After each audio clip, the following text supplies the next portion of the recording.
संदेशखाली में जो हो रहा है, जो महिला के ऊपर अत्याचार हो रहा है, वो बहुत खराब हो रहा है। महिला के ऊपर जो अत्याचार हो रहा था वो सामने आ गया।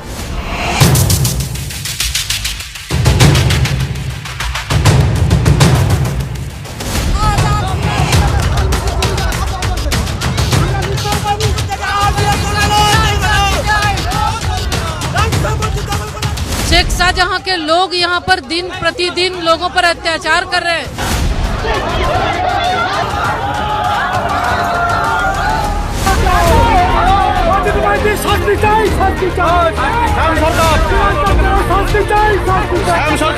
जो हमें उठा के पीटता था, मारता था, जो लड़कियों को उठा के ले जाता था, वो मान सम्मान वापस कर सकता है क्या? ये माँ ने हर लड़कियों को, हर कन्याओं को मिट्टी में मिला के रख दिया है। ऐसी ये माँ माटी मानुष है। अभी हम लोग संदेशखाली नहीं पहुँचा, ये हमको ऑर्डर दिखा रहे हैं। यहाँ पे खड़ी हूँ, 144 यहाँ पे नहीं है। संदेशखाली में जो हुआ है सब मालूम था, ये मुख्यमंत्री को सब मालूम था, पुलिस को सब मालूम था, प्रशासन को। ममता का राज नहीं, ये गुंडा राज यहाँ पर दिखाई दे रहा है।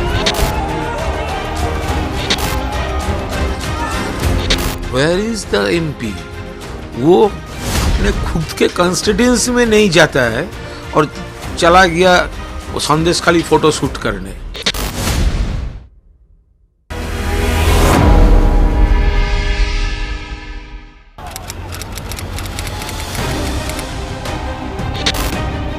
क्या पश्चिम बंगाल की राजनीति नए मोड़ पर खड़ी है? क्या यहाँ की राजनीति हिंसक संग्राम के बाद करवट लेती है?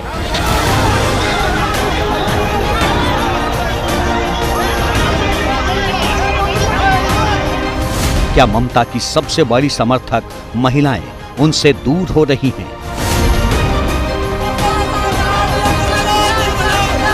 जैसे ममता को सिंगूर और नंदीग्राम में सियासी जमीन मिली थी, क्या वैसी ही जमीन मोदी को संदेशखाली में मिलने वाली है? बंगाल से आती हुई तस्वीरें ये भी सवाल पूछती हैं कि क्या संदेशखाली में नंदीग्राम और सिंगूर जैसे सत्ता परिवर्तन की ताकत है?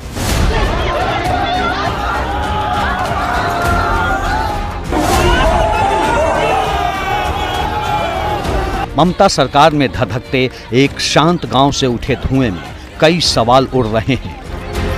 दीदी के खिलाफ संदेशखाली की महिलाओं ने जो संग्राम शुरू किया, इसमें नंदीग्राम और सिंगूर की तस्वीरें दिख रही हैं। साल 2011 से ममता बनर्जी पश्चिम बंगाल पर राज कर रही हैं। वो देश की एक बड़ी महिला लीडर हैं और उनकी ताकत है पश्चिम बंगाल की महिलाएं।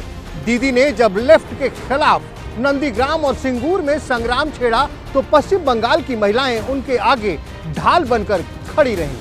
ममता बनर्जी की लड़ाई को बंगाल की हर महिला ने अपनी लड़ाई समझकर सत्ता से लेफ्ट को पूरी तरह से निस्तनाबूद करके हटा दिया और वहीं दीदी को कुर्सी पर बैठा दिया। यहाँ तक कि अपनी रक्षा और सुरक्षा की सारी जिम्मेदारियां भी दीदी के हाथों में ही सौंप दी। लेकिन सवाल ये है कि उनका घनघोर समर्थन करने वाली महिलाएं आज उनकी कट्टर विरोधी होकर उन्हीं के खिलाफ प्रदर्शन क्यों कर रही हैं? सवाल ये है कि सिंगूर से लेकर संदेशखाली तक आखिरकार ममता बनर्जी की सियासत में क्या बदल गया है? लोकसभा चुनाव से पहले संदेशखाली बंगाल की पॉलिटिक्स का सबसे बड़ा एपिसेंटर बन चुका है। बंगाल सरकार एक शेख की करतूतों की वजह से गंभीर आरोपों में घिरी हुई है। बीजेपी ने इस मामले को महिलाओं के सम्मान से जोड़ दिया है और शेख के बहाने ममता सरकार से पूछ रही है, संदेशखाली के आरोपी शाहजहां के लिए सुरक्षित जहां किसने बनाया?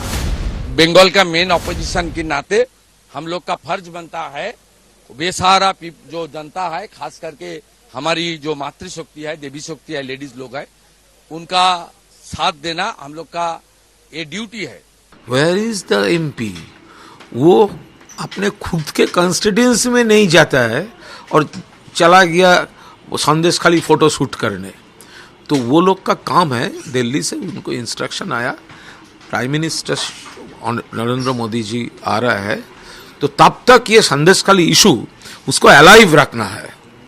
तो रोज जाना पड़ेगा, प्रोवोक करना पड़ेगा, फोटो शूट करना पड़ेगा, नाटक करना पड़ेगा। वो ये असाइन में काम कर रहा है।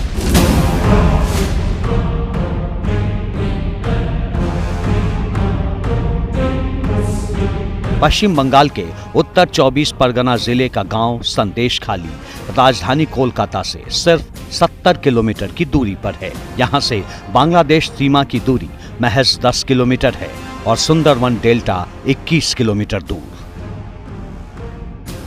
5 जनवरी से पहले तक कई दशकों से संदेशखाली की जनता घुट-घुट कर जी रही थी। टीएमसी नेता शेख शाहजहां के खौफ से कोई बोलता नहीं था, पुलिस में उनकी शिकायत नहीं होती थी। लेकिन 5 जनवरी को जब ईडी की टीम करोड़ों रुपए के राशन घोटाले की जांच करने शेख शाहजहां के घर पहुंची तो उसका कच्चा चिट्ठा धीरे धीरे खुलने लगा।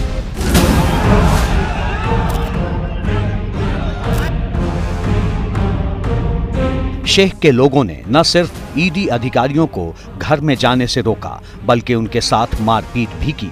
कुछ अधिकारियों को गंभीर चोटें आईं। मामला तूल पकड़ा तो 7 फरवरी से प्रदर्शन शुरू हो गए। 12 फरवरी को बंगाल के राज्यपाल संदेशखाली पहुंचे। इसके बाद ममता सरकार हरकत में आई और धारा 144 लगाकर संदेशखाली जाने वाले लोगों को रोकने की कोशिश की। इस मामले ने तूल तब पकड़ा जब कलकत्ता हाई कोर्ट ने खुद ही इस मामले का संज्ञान लेकर सरकार की निषेधाज्ञा को पलट दिया। उसके बाद भी 14 फरवरी को सरकार ने 144 धारा लागू कर दी और फिर एक बार बीजेपी के कार्यकर्ताओं और नेताओं को संदेशखाली जाने से रोक दिया। इसी कोशिश के बीच जब शाहजहां शेख, उत्तम सरदार और शिबू हाजरा के जुल्म की दास्तान संदेशखाली से निकलकर बाहर आई, तब किसी तरह पीड़ित महिलाओं में हिम्मत आई। जो महिलाएं शाहजहां शेख और उसके साथियों के नाम से घरों में छिप जाती थी, खुलकर शेख की दहशत को गिनाने लगी।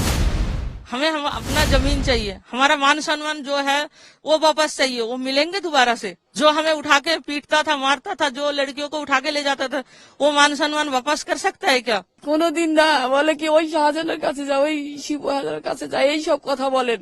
এই অত্যাচার যারা করছে শেখ শাহজাহান, শিবু হাজারের মতো লোকজন, শিবু হাজার তো অনেক দিনই নিখোঁজ।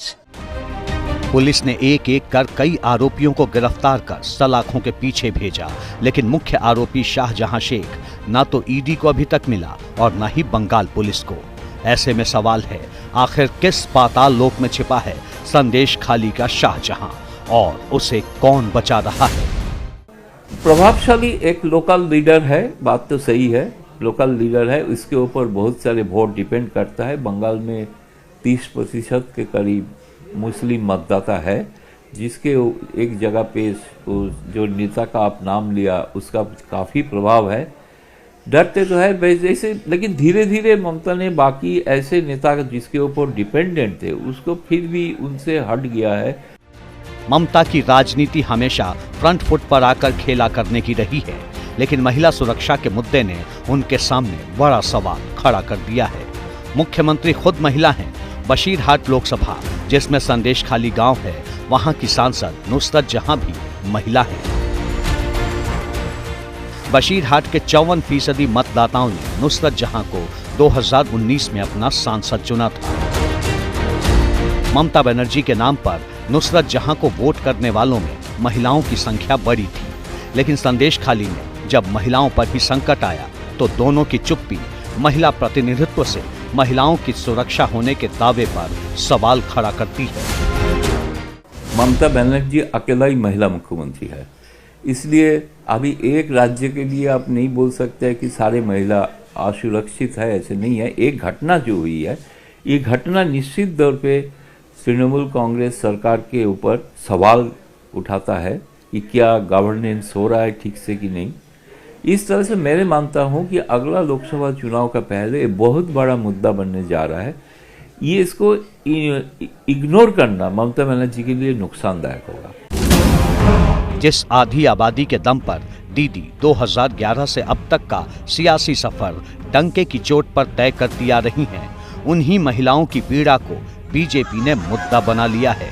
ठीक वैसे ही जैसे लेफ्ट की सरकार के खिलाफ ममता ने खुद से बदसलूकी, मारपीट और लाठीचार्ज के मामले को बड़ा मुद्दा बना दिया था। इस पूरे मसले को राजनीतिक मसला बनाने के बजाय उस ममता बनर्जी को अगर घेरना ही है तो दूसरे मुद्दों पर घेरना चाहिए। और मुझे नहीं लगता कि संदेशखाली ऐसी घटनाएं क्या देश में नहीं हो रही हैं? देश के विभिन्न हिस्सों में हो रही हैं। इस घटना से कोई बहुत पश्चिम बंगाल का चुनाव प्रभावित हो जाएगा, मुझे ऐसा नहीं लगता है। संदेश खाली ममता के लिए अलार्मिंग अलर्ट है। उनकी कुर्सी पर यह खतरा कैसे बढ़ रहा है, इसे समझना होगा। अप्रैल 2006 के बंगाल विधानसभा चुनाव में ममता बनर्जी को बड़ी हार का सामना करना पड़ा। इस हार ने ममता बनर्जी को और आक्रामक कर दिया, जिसकी एक झलक सिंगूर में दिखी। हुगली जिले के सिंगूर में Tata Motors nano car project लगाना चाहता था, लेकिन ममता बनर्जी ने 3 दिसंबर 2006 से कोलकाता में भूमि अधिग्रहण के खिलाफ आमरण अनशन शुरू किया। ममता बनर्जी के भारी विरोध और आंदोलन की वजह से टाटा को अपनी लखटकिया नैनो परियोजना को गुजरात के साणंद ले जाना पड़ा था। सिंगूर आंदोलन के दौरान बड़ी संख्या में महिलाएं ममता के साथ जुड़ी। दशकों तक पश्चिम बंगाल में महिलाएं लेफ्ट फ्रंट की बुनियाद थी। फिर ममता बनर्जी जैसी तेज तर्रार और मास अपील वाली नेता मंच पर उतरी और उनमें एक उम्मीद सी दिखी। ममता ने महिलाओं और वहां के किसानों के मिजाज को भांप लिया। 14 मार्च 2007 को वक्त ने ममता को एक और मौका दिया। पूर्वी मेदिनीपुर के एक छोटे से गांव नंदीग्राम में 14 लोग पुलिस के शिकार हो गए थे। ममता ने पीड़ित परिवारों को न्याय दिलाने के लिए लेफ्ट सरकार के खिलाफ भीषण संग्राम छेड़ दिया। ममता ने सिंगूर और नंदीग्राम से एक साथ कोलकाता में बैठी सरकार की घेराबंदी शुरू कर दी। सिंगूर से नंदीग्राम के बीच सिर्फ 190 किलोमीटर का फासला है। ये इलाका उस वक्त लेफ्ट का मजबूत गढ़ था। उसी मजबूत किले के अंदर से टीएमसी ने नारा दिया, सिंगूर से नंदीग्राम तक बुद्ध देव के घमंड से बंगाल बन रहा वियतनाम। इस पोस्टर ने जनमानस पर बड़ा असर डाला। नतीजा ये हुआ कि ममता बनर्जी सिंगूर और नंदीग्राम विरोध प्रदर्शन के साथ ही महिलाओं के लिए उम्मीद की नई किरण बन गई। दीदी के करिश्माई व्यक्तित्व और महिलाओं के बीच उनकी लोकप्रियता ने 2011 में उन्हें सत्ता की बागडोर थमाई। मुख्यमंत्री रूपे जे विषय आमी अवगत हইব ताहा मुख्यमंत्री रूपे आमार कर्तव्य समूहे। सत्ता में आते ही ममता बनर्जी ने लक्ष्मी भंडार जैसे सीधे नकद पैसे देने के कार्यक्रम और लड़कियों की शिक्षा के लिए वित्तीय सहायता योजना कन्याश्री की वजह से युवा लड़कियों में भी गहरी पैठ जमाई। ऐसी दूसरी कई योजनाओं ने धर्म और जाति के परे जाकर लोगों को खुश किया। महिलाओं का वोट बैंक मजबूत हुआ। लेकिन 2014 के बाद से बीजेपी ने ममता की हिंदू विरोधी और मुस्लिम के पक्ष में खड़ी होने वाली नेता की इमेज कर दी। ममता ने हुगली नदी के सहारे सिंगूर और नंदीग्राम से लेफ्ट को घेरा था, तो मोदी की टीम सुंदरवन की तरफ से संदेश खाली की जमीन से ममता की घेराबंदी कर रही है। नंदीग्राम में ममता के सबसे करीबी और मजबूत सिपाही रहे शुभेंदु अधिकारी अब मोदी के साथ मिलकर ममता को सत्ता से हटाने की पटकथा लिख रहे हैं और बीजेपी कार्यकर्ताओं के साथ ग्राउंड जीरो पर सियासी जंग भी लड़ रहे हैं। बंगाल में बीजेपी के प्रदर्शन को लेकर जब एबीपी न्यूज की सहयोगी रोमाना इसार खान ने जन स्वराज यात्रा अभियान के संयोजक और ममता के लिए कभी रणनीति बनाने वाले प्रशांत किशोर से पूछा तो उन्होंने क्या कहा, वो सुनिए। BJP is a rising force और टीएमसी को बहुत बड़ी चुनौती है और टीएमसी ने अगर ठीक से चुनाव नहीं लड़ा तो उनको 2019 की तरह झटका भी लग सकता है। जब आप सत्ता में हैं और इस तरह की घटना सही या इन टर्म्स ऑफ परसेप्शन अगर आ जाए तो सत्ता में बैठे हुए दल और नेता को उसका नुकसान होना ही होना है। ये बात आप मानकर चलिए। वो सही हो ना हो वो अलग बात है, वो तो जांच का विषय है, लेकिन in purely in terms of perception मैं इसको टीएमसी के लिए नेगेटिव मानूंगा, इसको पॉजिटिव नहीं मानूंगा। प्रशांत किशोर के इस दावे पर आंकड़े भी मुहर लगाते हैं। 2014 के लोकसभा चुनाव में टीएमसी को 34 सीटें मिली थीं और करीब 40% वोट मिले, जबकि बीजेपी को 2 सीटें मिली और 17% वोट मिले। अगले चुनाव यानी 2019 में टीएमसी 22 सीटें ही जीत पाई, जबकि उसका वोट शेयर 44% तक पहुंच गया, जबकि बीजेपी 2 से बढ़कर 18 सीटों तक पहुंच गई और वोट शेयर भी 2 गुने से ज्यादा करीब 41% हो गया। संदेश खाली मामले ने अगर और तूल पकड़ लिया तो 24 में बड़ा उलटफेर भी हो सकता है। बीजेपी ने सियासी चमत्कार करने के लिए बड़ी तैयारी की है। इसका पहला संकेत दिल्ली के भारत मंडपम में ही बीजेपी ने दे दिया था, जब प्रधानमंत्री नरेंद्र मोदी की मौजूदगी में देश के रक्षा मंत्री राजनाथ सिंह ने संदेश खाली का मुद्दा राष्ट्रीय स्तर पर उठा दिया था। बीजेपी ने राष्ट्रीय परिषद की बैठक में राजनीतिक प्रस्ताव पेश किया, जहां संदेश खाली संकट को सभ्य समाज पर दाग करार दिया। दूसरा संकेत 29 फरवरी से अमित शाह का प्रस्तावित बंगाल दौरा है। तीसरा इंडिकेशन बीजेपी ने शाह के दौरे के कुछ दिन बाद ही 6 मार्च को उत्तर 24 परगना जिले में मोदी का बारासात में दौरा फिक्स कर दिया है। बारासात में मोदी मेगा रैली करेंगे। बारासात से संदेश खाली 75 किलोमीटर दूर है। माना जा रहा है कि पीएम का ये दौरा दिन में होगा, जहां रैली में 2 लाख से भी ज्यादा महिलाओं के शामिल होने की उम्मीद है। इस रैली में संदेश खाली की पीड़ित महिलाएं भी आ सकती हैं। नहीं, बीजेपी ने तो वो ऑलरेडी मुद्दा बना दिया है इसको, और शुभेंदु अधिकारी से लेकर बड़े बड़े मंत्री वहां पर पहुंच रहे हैं और उसको मुद्दा बनाने की कोशिश कर रहे हैं। एक बार तो ये लग रहा था कि पश्चिम बंगाल में इस बार ममता का सफाया हो जाएगा, लेकिन ऐसा नहीं हुआ। तो ये मुझे लगता है कि ये जो संदेश खाली का मुद्दा है, ये बहुत बड़ा मुद्दा पश्चिम बंगाल में नहीं बन पाएगा। और कहीं पर भी किसी भी राज्य में कोई इस तरह की घटनाएं घटती हैं, चुनाव के समय अलग विषय हो जाता है। पीएम मोदी बारासात रैली से पहले 1 मार्च को आरामबाग और 2 मार्च को कृष्णा नगर में जनसभा करेंगे और महिला सुरक्षा के मुद्दे पर दीदी को एक बार फिर घेरेंगे। जैसे ही घड़ी का काटा दोपहर 2:30 पे आए, बबीता जी का दिल सास बहू साजिश के लिए मचल जाए। और ये है इनकी बहू, पूरे दिन ऑफिस की टेंशन हो जाए गॉन जब ये करें अपना फेवरेट शो फ्री टाइम पे ऑन। इनकी तरह आप भी देखें अपना फेवरेट शो अपने टाइम पर और डाउनलोड कीजिए एबीपी लाइव ऐप अपने स्मार्ट टीवी पर।